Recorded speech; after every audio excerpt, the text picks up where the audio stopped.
काम जस्तो सुकै किन नहोस् त्यसमा मेहनत लुकेको हुन्छ। चाहे त्यो दिमाग लगाएर गर्ने काम होस् या बल प्रयोग गरेर गर्ने काम होस्, हरेक मान्छेले आफ्नो काममा प्रगति भएको हेर्न चाहन्छ, त्यसमा पैसा कमाउन चाहन्छ, नाम कमाउन चाहन्छ। कोही मान्छेले पनि आफ्नो काम बिग्रिँदै गएको, भत्किँदै गएको, आफ्नो दुर्गति भएको अथवा आफ्नो पोस्ट घट्दै गएको यस्तो कहिले पनि चाहदैन। हरेक मान्छे अगाडि बढ्न चाहन्छ। त्यसैले मान्छेले आफ्नो काम गर्दाखेरि सुरुबाट नै एकदम ध्यान दियो भने, सुरुबाट नै एकदम सतर्कता अपनाइराख्यो भने उसलाई पछि समस्या आउँदैन। विभिन्न कामहरूमध्ये युट्युबमा भिडियो बनाउनु पनि एउटा काम हो। यदि तपाईले युट्युबमा भिडियो बनाउनुहुन्छ भने सुरुबाट नै विशेष सावधानी अपनाउनुहोस्, सतर्कताहरू अपनाउनुहोस्। किन भन्दाखेरि त्यसमा कपिराइट स्ट्राइकको कुराहरू आउँछ, कम्युनिटी गाइडलाइनको कुराहरू आउँछ, अरू थुप्रै कुराहरू आउँछ। यदि तपाईले आफ्नो भिडियोमा फोटोको, म्युजिकको, भिडियोको, साउन्ड इफेक्टको प्रयोग गर्नुहुन्छ भने तपाईले कुन सोर्सबाट त्यो प्रयोग गर्नुभएको छ त्यसलाई तपाईले बुझ्नुपर्ने हुन्छ। तपाईले अथेन्टिक साइटबाट युज गर्नुभएको हो कि अथवा अन्य यतिकै गुगलबाट सर्च गरेर राख्नु भएको हो कि? तपाईले युज त गर्नुभयो, भिडियो पनि तपाईको राम्रो हुन्छ, ठीक छ, तर पछि तपाईलाई धेरै पछि है तपाईको भिडियोमा धेरै भ्युज आइसकेपछि, तपाईको च्यानल ग्रो भइसकेपछि तपाईको च्यानलमा कम्युनिटी गाइडलाइन स्ट्राइक आउन सक्छ अथवा त्यसलाई कपिराइट स्ट्राइक भनौँ।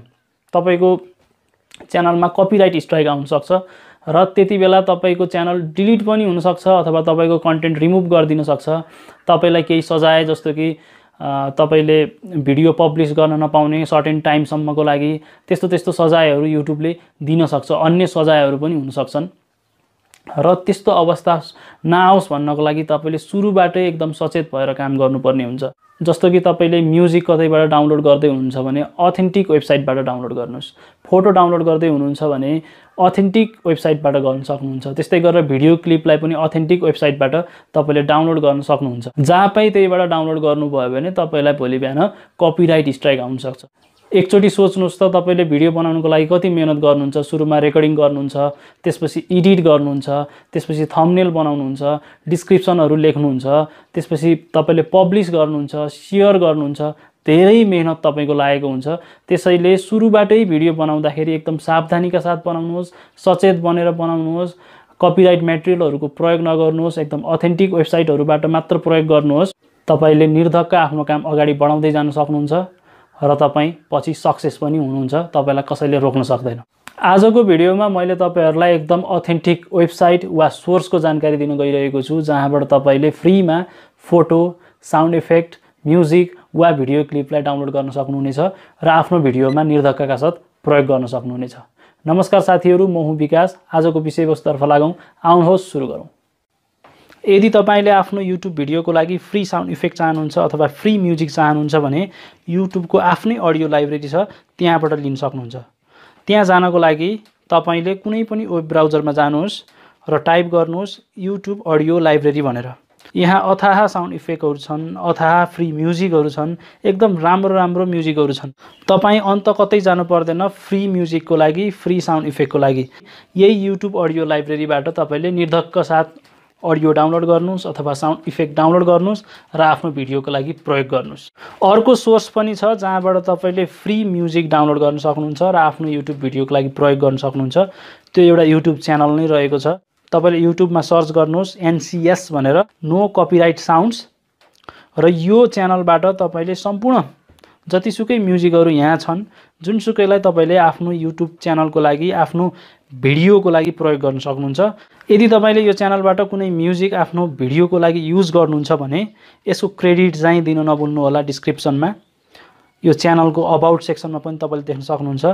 यदि तपाईले हाम्रो कुनै म्युजिक युज गर्नुहुन्छ भने क्रेडिट दिन नभुल्नु होला भनेर स्पष्ट लेखिएको छ। त्यो क्रेडिट लेख्नलाई पनि तपाई आफैले लेख्न पर्दैन। जस्ट जुन म्युजिक तपाईले युज गर्नुभएको छ त्यसको डिस्क्रिप्सनमा जानुहोस्।